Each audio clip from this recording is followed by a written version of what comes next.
Ready. Hi everyone, I'm Caitlyn Tablada. I'm currently a senior at Trinity School in New York City on the Upper West Side.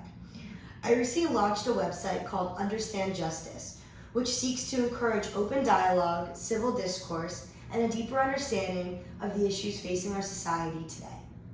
I'm so excited to present to you all today about Arguments in Athens, Rhetoric in Rome, the roots of our democracy. I first learned about Greek democracy in 6th grade and was blown away by how a system invented thousands of years ago still stands today. How this system revolutionized the world from there on out, giving true power to the people for the first time in history. The structure of the ancient world is around us all today. Just look at the architecture of some of the most famous buildings in the world. But it is around us figuratively as well, in the legacy that ancient Greece and Rome left, the potential to come together as citizens of our democracy. Athens created a culture where people could do exactly that, come together as part of a dem. In Athens, citizens had many opportunities to creatively connect over their differences.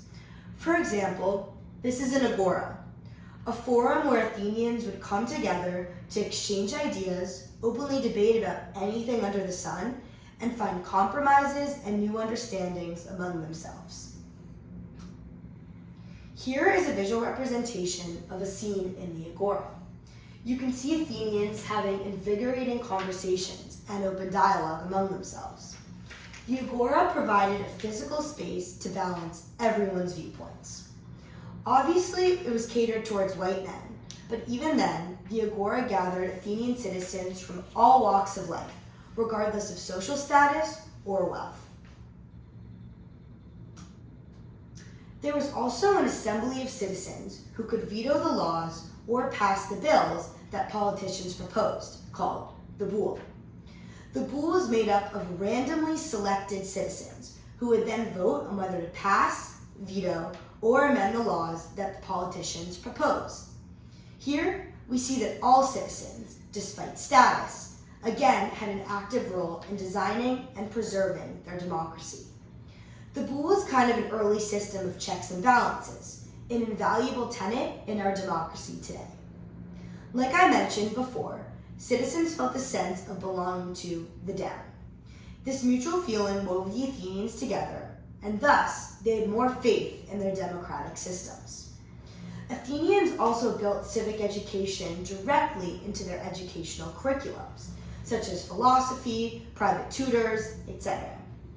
In a nutshell, Athens was truly built for the citizen, for civic engagement, for open dialogue, for civil discourse. There were differing viewpoints, yes, but citizens actively engaged with one another for the sake of the common good, to further their democracy. There was discourse, despite vehement differences of opinion. Today, I don't think anyone would argue that we live in a polarized society.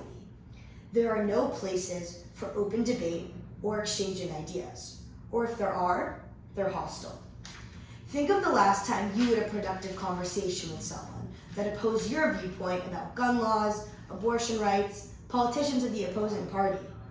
Sure, there's social media, one could argue, but that doesn't necessarily provide a good forum either.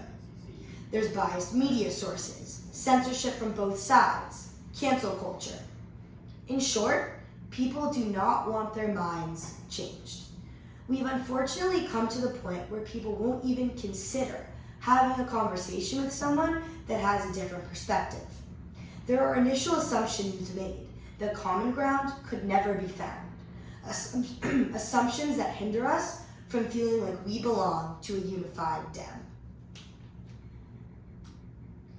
This is because in our society today, we are not taught how to truly talk to or listen to one another, unlike in Athens. We don't understand the value of clearly articulating and debating our opinions with one another.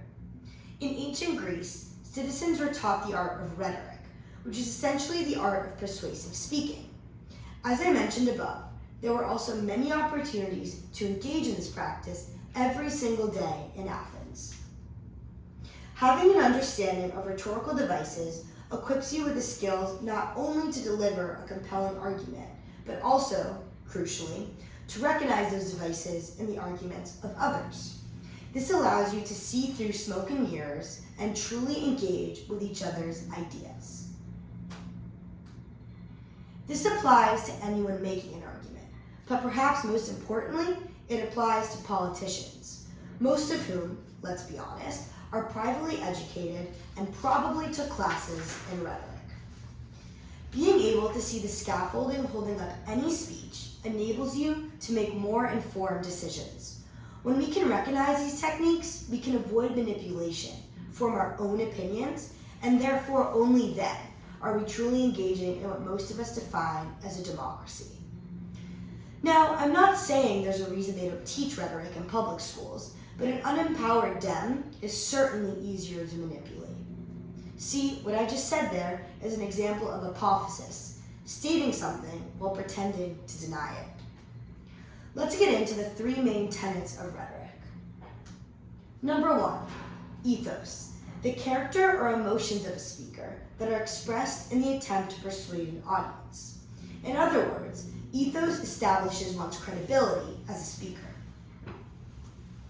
2, pathos, the emotion the speaker hopes to induce in the audience. It appeals to the audience's sympathy, empathy, etc. And finally, logos, when we use cold arguments like data, statistics, or even common sense to convince people of something, rather than trying to appeal to an audience's emotions. Obviously, rhetoric can be used for good and evil. Let's have a look at some real-life examples.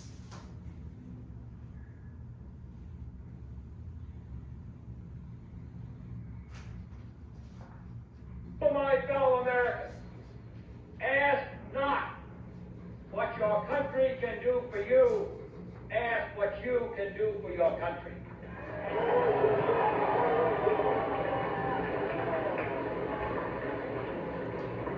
My fellow citizens of the world, ask not what America will do for you, but what together we can do for the freedom of man.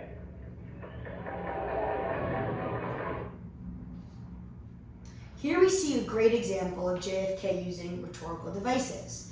When he says, "my fellow Americans" and "my fellow citizens of the world," he is establishing himself with the American citizens, using ethos.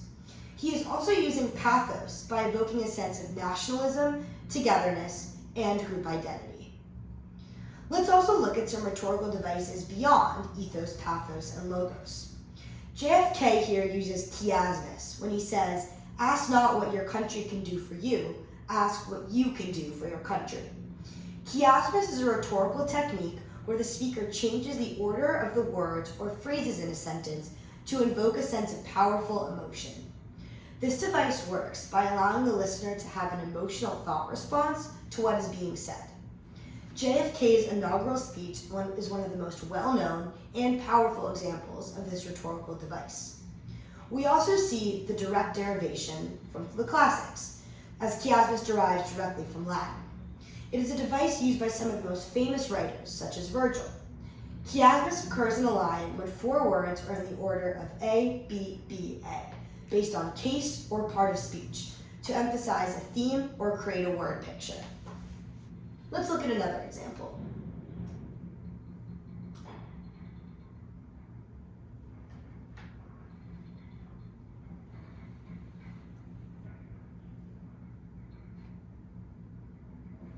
All we say to America is be true to what you said on paper.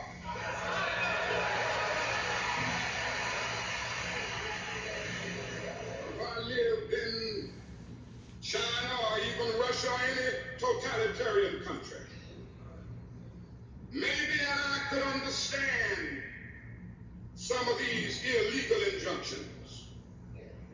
Maybe I could understand the denial of certain basic First Amendment privileges because they have committed themselves to that over that. But somewhere I read of the freedom of assembly. Somewhere I read of the freedom of speech. Somewhere I read of the freedom of America is the right to protest far right.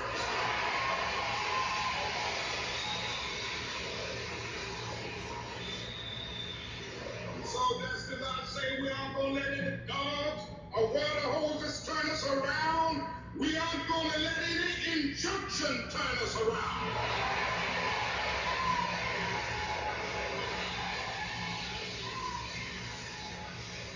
Well, I don't know what will happen now. We've got some difficult days ahead.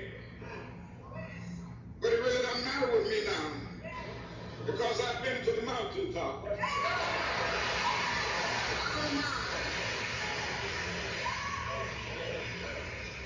Like anybody, I would like to live a long life. Longevity has its place. But I'm not concerned about that now. I just want to do God's will. And He's allowed me to go up to the mountain. And I've looked over and I've seen the promised land. I may not get there with you, but I want you to know tonight that we as a people will get to the promised land.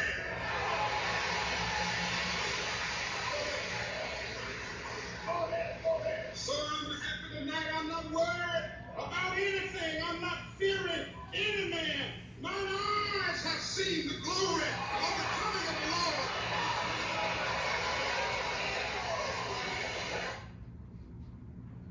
When MLK repeats "somewhere I read," he's using amplification, a repetition of a phrase building off of the last to evoke a sense of urgency and intensity in the listener.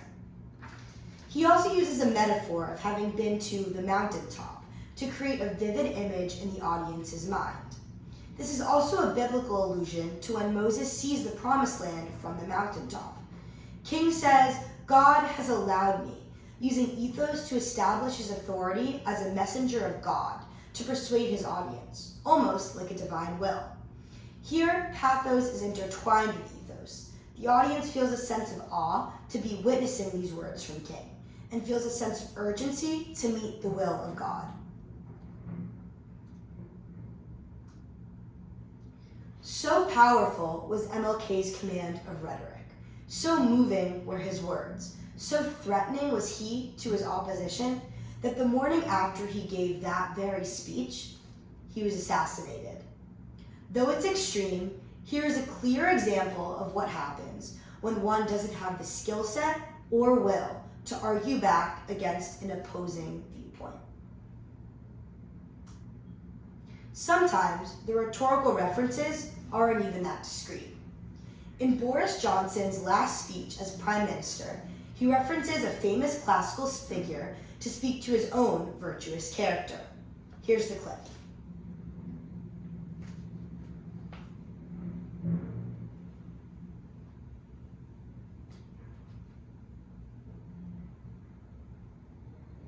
In only a couple of hours, I will be in Balmoral to see Her Majesty the Queen. And the torch will finally be passed to a new Conservative leader. The baton will be handed over in what has unexpectedly turned out to be a relay race. They changed the rules halfway through, but never mind that now. And through that lacquered black door, a new Prime Minister will shortly go to meet a fantastic group of public servants. Let me say that I am now like one of those booster rockets that has fulfilled its function, and I will now be gently re-entering the atmosphere and splashing down invisibly in some remote and obscure corner of the Pacific. And like Cincinnatus, I am returning to my plough, and I will be offering this government nothing but the most fervent support. Did you catch his reference to Cincinnatus? Cincinnatus was a statesman and military leader in ancient Rome who had retired to farm life but was called upon to return to leadership when the city needed him. He came from his plow to assume complete control over the state, but upon achieving a swift victory in only 16 days, relinquished his power and returned to his farm. Cincinnatus is used as an emblem of civic virtue and duty above hunger for power, which is a great way of disguising actual hunger for power. Johnson's audience here is his voters, privately educated, middle, and upper class, and so he is showing off his education, wielding it as a weapon designed to make anyone who doesn't get the reference feel stupid, which acts to preserve hierarchies of power and inequity. Anyone that tells you they're a Cincinnatus probably isn't, and you can only truly know that if you study the classics. So let's bring it home. We are not able to engage fully in our democracy if we do not have the cultural capital acquired from studying the classics to understand the frame of reference in which we are operating. It is imperative for us to learn this history so that we can apply the lessons of it to our society today. As I discussed before, ancient Greece and Rome have left a physical legacy everywhere we turn. So we should turn to their other legacy as well, their legacy of civic engagement, open dialogue, and learning the value of rhetoric in order to actively fashion our democracy. We are much more able to engage in our democracy and play a role as citizens by learning from the classics. If you want to challenge and change the institutions and inequality that exist currently, you need the cultural capital and toolkit to do so. Without this toolkit from the classics, people will remain powerless and disenfranchised. Think about the classics like a guidebook in a museum or a map in a new city. The classics enable us to truly understand and engage with our democracy and our world. Thank you.